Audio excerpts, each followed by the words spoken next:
Hello दोस्तों, मैं हिमांशु कुमार। आप सभी लोगों का स्वागत है हमारे चैनल कॉमिक्स हीरो पर। और हमारी आज की कॉमिक्स है कर बुरा हो भला बांकेलाल की कॉमिक्स का पार्ट 2।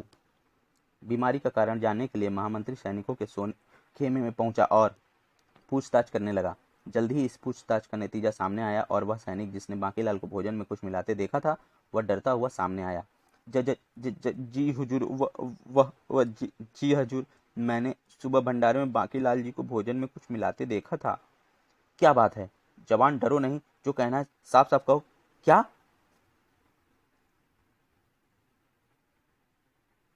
तुम बकते हो जवान। भला बांकेलाल जी भोजन में क्यों कुछ मिलाने लगे? क्षमा करें हुजूर, मैं सच कह रहा हूँ। ओह, भला ये सैनिक क्यों झूठ बोलने लगा? मेरी तो समझ में नहीं आता मैं क्या करूं। मुझे तो सिर्फ इस बात की खबर महाराज को कर देनी चाहिए। तुरंत ही महामंत्री ने यह बात महाराज को बताई और पूरी बात सुनने के बाद, ये आप क्या कह रहे हैं महामंत्री जी? नहीं, यह नहीं हो सकता। पर महाराज, उस सैनिक ने खुद बांकेलाल को तैयार हो रहे भोजन में कुछ मिलाते देखा है। समझ नहीं आता भला बांकेलाल भोजन में क्या गड़बड़ी कर सकता है और उसे इससे क्या लाभ।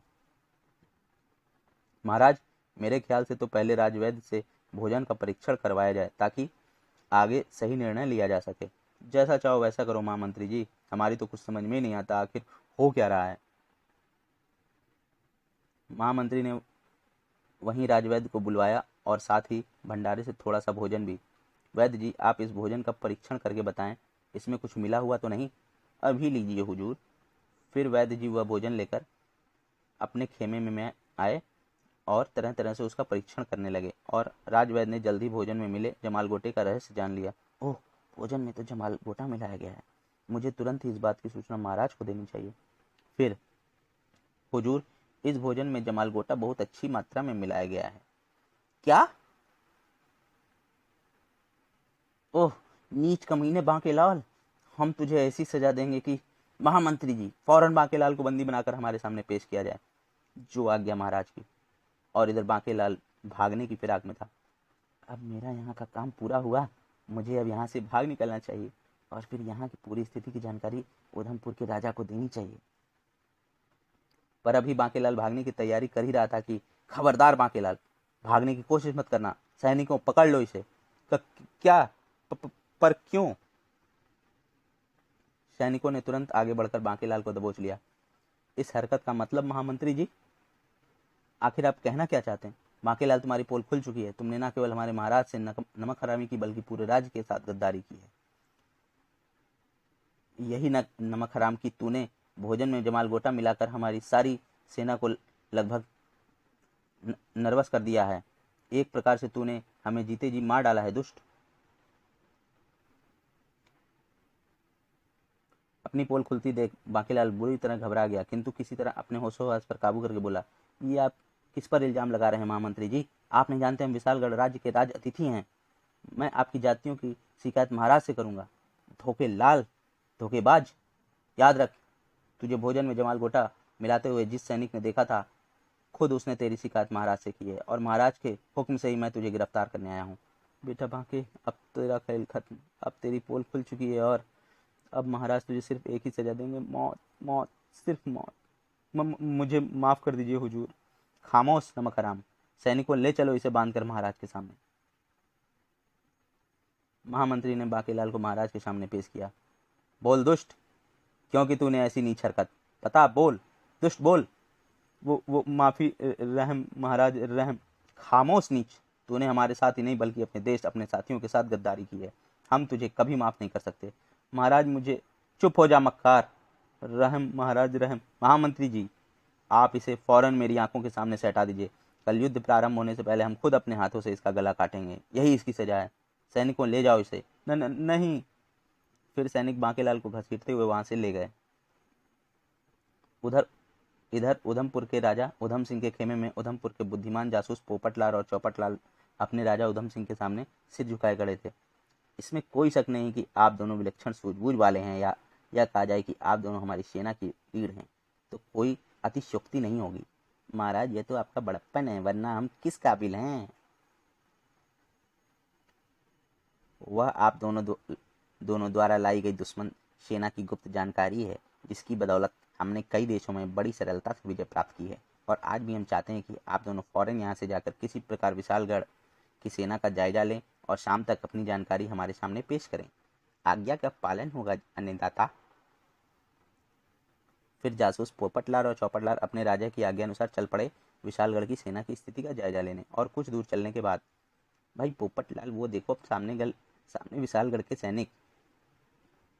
हाँ भाई चौपट, वो तो इधर ही आ रहे हैं। क्या हम दोनों उनकी नज़र में आ गए हैं? नहीं पोपट, वो शायद नित्य कर्मों से निपटने जंगल जा रहे हैं। देख नहीं रहे सबके हाथों में लोटे हैं। हाँ भाई चौपट, तुम ठीक कहते थे। और सुनो, मेरे दिमाग में जासूसी की एक सरल और नई युक्ति आई है। क्या? क्यों ना हम दोनों यहीं किसी पेड़ पर चढ़कर आराम से बैठें? पोपट भाई, हम यहाँ दुश्मन देश की सेना की स्थिति का जायजा लेने आए हैं, ना कि पेड़ पर चढ़कर आराम करने। चौपट भाई, बात तो समझने का प्रयत्न करो। देखो, दुश्मन देश का प्रत्येक सैनिक नित्य कर्म से निपटने इधर से होकर ही जंगल जाएगा और हम यहीं पेड़ पर चढ़े अनुमान लगा लेंगे कि दुश्मन देश के सैनिकों की संख्या कितनी है।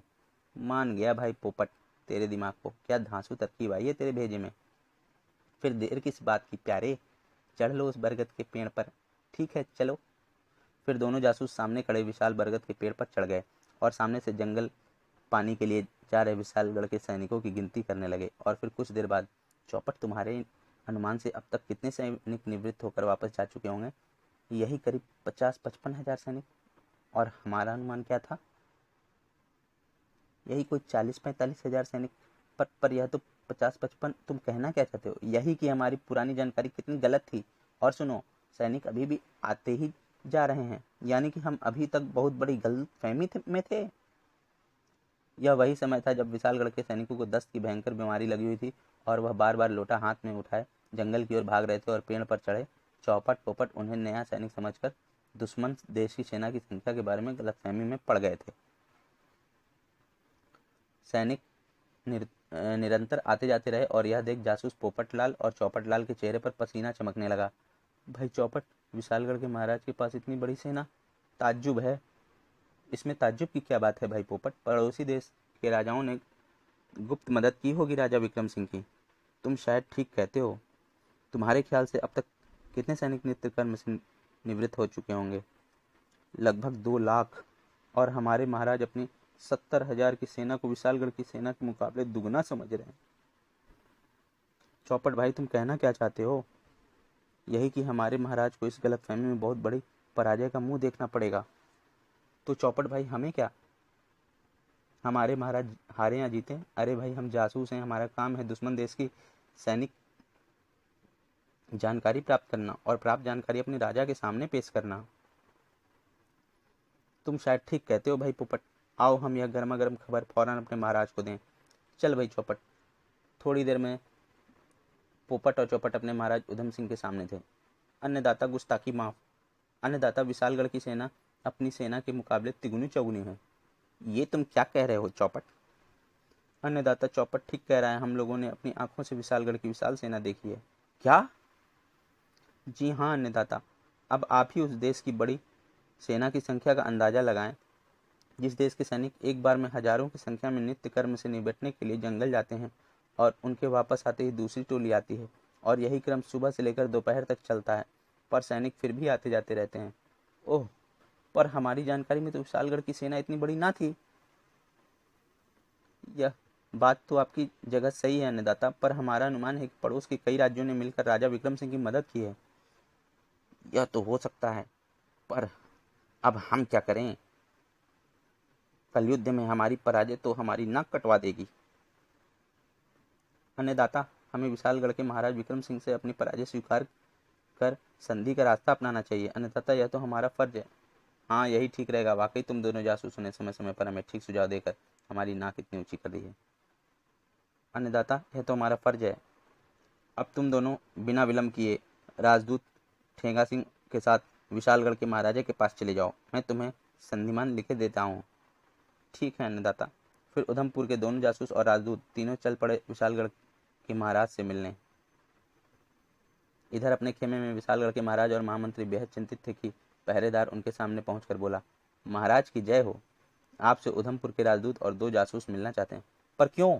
जाओ, उनसे जाकर कहो हम हर हालात में उनसे युद्ध करने के लिए तैयार हैं, परिणाम चाहे जो भी हो। तभी महाराज की जय हो। बिना आज्ञा अंदर आने की धृष्टता क्षमा करें, पर हमने कह दिया ना कि युद्ध अवश्य होगा। किंतु हमारे महाराज ने तो खुद अपनी पराजय स्वीकार कर आपकी तरफ दोस्ती का हाथ बढ़ाया है और आपके लिए यह संधि पत्र भेजा है। इस पत्र को तुम ही पढ़कर सुनाओ, क्या लिखा है तुम्हारे महाराज ने? जी महाराज। राजदूत ने पत्र पढ़ना शुरू किया। विशालगढ़ के राजा विक्रम सिंह को उधमपुर के राजा उधम सिंह को प्रणाम। आगे पत्र भेजने का कारण हमें मालूम नहीं था कि आप हमसे ज्यादा शक्तिशाली हैं, अतः हम बिना युद्ध किए ही अपनी पराजय स्वीकार कर आपकी तरफ मित्रता का हाथ बढ़ाते हैं। आशा है कि आप बढ़ा हुआ हाथ थामकर एक राजा का मान करेंगे, आपका उधम सिंह। और पत्र समाप्त होते ही, ओह, पर यह अचानक तुम्हारे महाराज को कैसे पता लगा कि हम लोग आपकी अपेक्षा ज्यादा शक्तिशाली हैं? जी महाराज, दरअसल हमारे महाराज को आपकी विशाल सेना का पता लग गया था। पर कैसे? हम समझे नहीं। हमारी विशाल सेना? इस बारे में आपको हमारी सेना के योग्य और कुशल जासूस पोपटलाल और चौपटलाल ही बता सकते हैं। वो महाराज, हमने अपने महाराज की आज्ञा पर आपकी सेना की टोह ली और फिर पोपट और चौपट राजा विक्रम सिंह को बताते चले गए कि किस तरह उन्होंने बार बार लोटा हाथ में उठाए जंगल में आते जाते सैनिकों को देखकर उनकी विशाल सेना के बारे में अंदाजा लगाया था। पूरी बात सुनने के बाद राजा विक्रम सिंह गहरे सोच में पड़ गए। फिर बोले, अपने महाराज से आप लोग कहें कि हमें उनकी मित्रता स्वीकार है। महाराज विक्रम सिंह की जय हो। इसी के साथ वे तीनों खेमे से बाहर निकल गए और उनके जाते ही, तो महामंत्री जी, इसका मतलब बांकेलाल ने हमारी इज्जत बचाने के लिए जानबूझकर भोजन में जमाल गोटा मिलाया था? जी महाराज, लगता है भोजन में जमाल गोटा मिलाना बांकेलाल की पूर्व नियोजित योजना थी। वाह, क्या शानदार बुद्धिमत्तापूर्ण योजना थी बांकेलाल की। हाँ महाराज, और अनजाने में हमने कितना बुरा सलूक किया बांकेलाल के साथ। वह तो बेचारा बार बार अपनी सफाई में कुछ कहना चाहता था, पर हमने उसे कुछ कहने का अवसर ही नहीं दिया। महामंत्री, हमें तुरंत उससे माफी मांगनी चाहिए। इसी के साथ महाराज व महामंत्री बांकेलाल से मिलने चल पड़े। और उधर कैद में पड़े बांकेलाल का बुरा हाल था। हे ईश्वर, अब क्या होगा? अब तो मेरी मौत निश्चित है, पर मैं मरना नहीं चाहता, मुझे बचा ले भगवान, हे प्रभु। तभी बांकेलाल की खुली आंखों के सामने एक भयानक स्वप्न घूम गया। महाराज, मार डालो इस दुष्ट पापी को। क्षमा महाराज, क्षमा, मुझे क्षमा। दुष्ट, देश के दुश्मन को हम कभी क्षमा नहीं कर सकते। इसी के साथ राजा विक्रम सिंह का हाथ लहराया और नहीं, और उसकी चीख सुनकर महाराज, जो बांकेलाल के पास ही आ रहे थे, दौड़ते हुए वहां पहुंचे। बांकेलाल, क्या हुआ? तुम चीख क्यों रहे थे? हाँ महाराज, मुझे मत मारो, मुझे क्षमा कर दो। और फिर आंसू बहाता बांकेलाल महाराज के पैरों में गिर पड़ा। प्राणदान महाराज, क्षमा महाराज, मैं। अरे यह क्या करते हो बांकेलाल? माफी तो हम खुद तुमसे मांगने आए हैं। महाराज की यह बात सुनते ही बांकेलाल को एक झटका सा लगा। बेटा बांके, तू कुछ मत बोल, बस चुपचाप इनकी सुनता रहे और देख आगे आगे होता है क्या। हाँ बांकेलाल, तुम्हारी दूरदर्शिता व चतुराई से हम पर आई मुसीबत टली है, और हमें नहीं मालूम था कि भोजन में जमाल गोटा मिलाना तुम्हारी बुद्धिमत्तापूर्ण योजना का अंग है। क्या? और बांकेलाल जी, हमने आप पर गलत संदेह कर आपसे बहुत बड़ा व्यवहार किया, हमें क्षमा कर दीजिए। क्या सोचने लगे बांकेलाल? क्या आपने अभी तक हमें क्षमा नहीं किया? हाँ जी महाराज, कृपया आप मुझे शर्मिंदा ना करें। हा, वाकई क्या चाल सोची थी बांकेलाल जी ने।